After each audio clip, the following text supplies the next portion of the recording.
C'est l'histoire de Cloud, un ex-membre du groupe d'élite Soldier ou Soldat, qui aide son ami d'enfance Tifa à combattre Shinra. Shinra étant une compagnie qui s'en balèque total de l'environnement et qui ne cherche qu'à s'enrichir et amasser du pouvoir. Après une mission qui tourne mal, Cloud est embarqué dans une aventure épique qui le mènera au bout du monde et il devra faire face au pire cauchemar. Final Fantasy VII est le premier Final Fantasy à sortir exclusivement sur PlayStation en 97, ou le deuxième si Final Fantasy Tactics est sorti avant dans certains pays comme le mien. Si les années 90 étaient un âge d'or du JRPG, alors Final Fantasy VII en était son apogée, avec The Legend of Zelda: Ocarina of Time.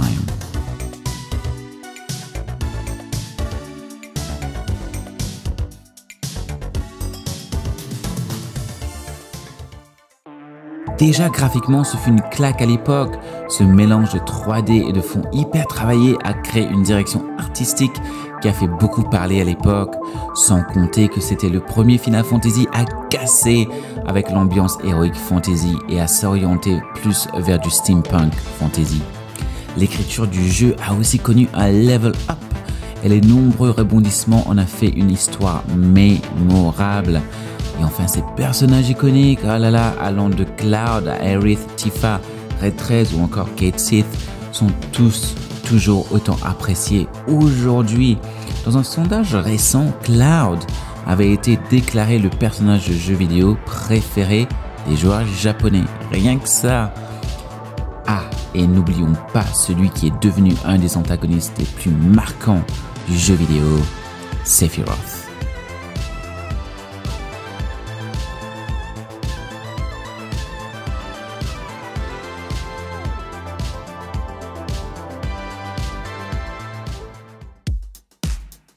Ce qui fait la différence aussi avec ce Final Fantasy VII, c'est le côté adulte qu'on retrouve un peu partout dans le jeu.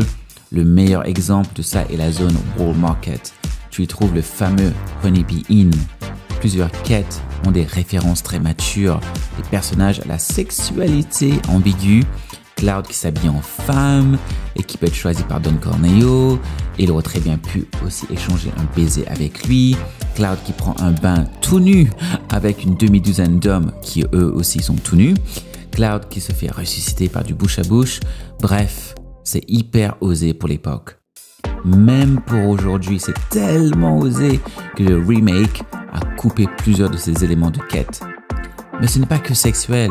Il y a aussi une des plus grosses thématiques du jeu, la mort.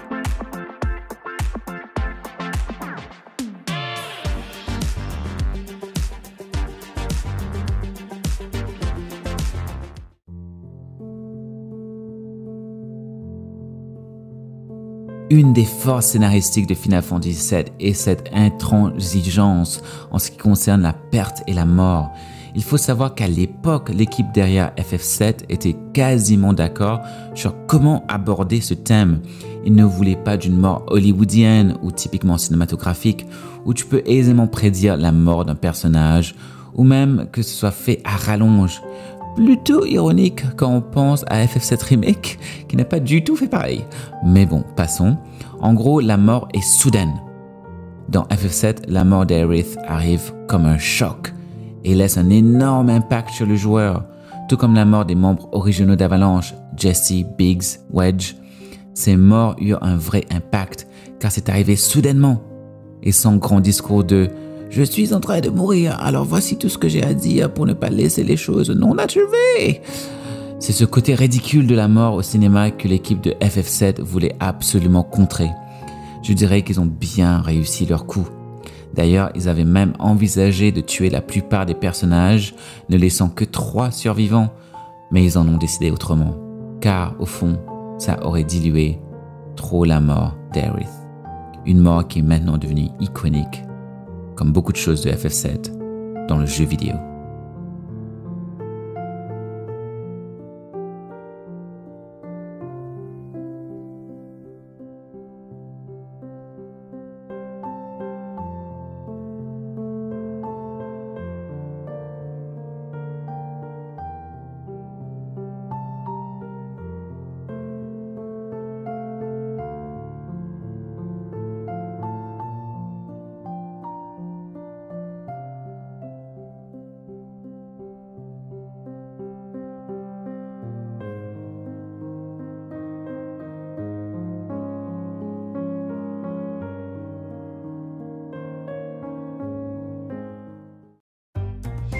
Je me souviens de l'excitation que j'avais ressentie quand j'avais réalisé que ce jeu était un vrai RPG avec un monde entier à explorer, des secrets à découvrir et des différents pans de scénario à essayer.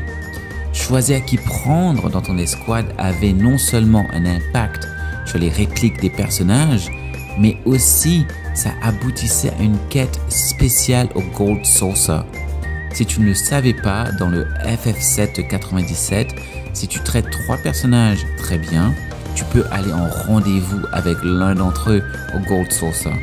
Les 3 personnages disponibles pour cette quête étaient Aerith, Tifa et Barret.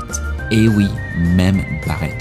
Le jeu te donnait à toi, le joueur, la liberté d'imaginer avec qui Cloud était le plus proche. Il y a eu donc des teams Aerith, des teams Tifa et des teams Barret. Et ensuite d'autres teams aussi, mais dans le jeu, seuls ces 3 étaient qualifiables pour cette quête. L'expérience Final Fantasy VII m'a confirmé mon amour pour le RPG. Jamais je n'avais ressenti une telle liberté dans un jeu vidéo auparavant.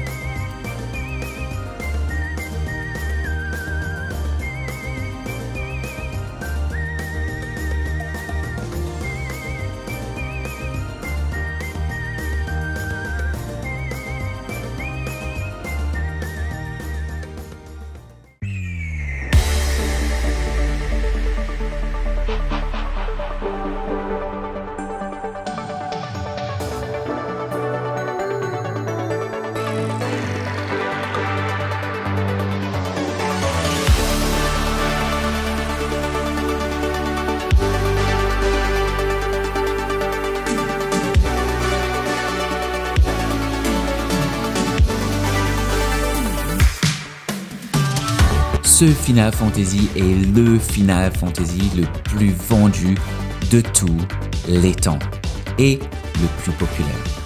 C'est le FF de référence depuis 1997. Ses personnages sont devenus iconiques, sa bande originale est une des plus appréciées et c'est le seul Final Fantasy à ce jour à avoir eu droit à un remake. Non seulement un remake, mais toute une trilogie. Est-ce que le remake est à la hauteur de l'original? Ça, c'est une autre question et un autre débat. Mais le principal est que Final Fantasy VII est entré dans l'histoire du jeu vidéo. Et quand on considère l'engouement derrière la version de 1997 et la nouvelle série de remakes, on peut aisément le dire, le phénomène Final Fantasy VII n'est pas prêt de s'arrêter.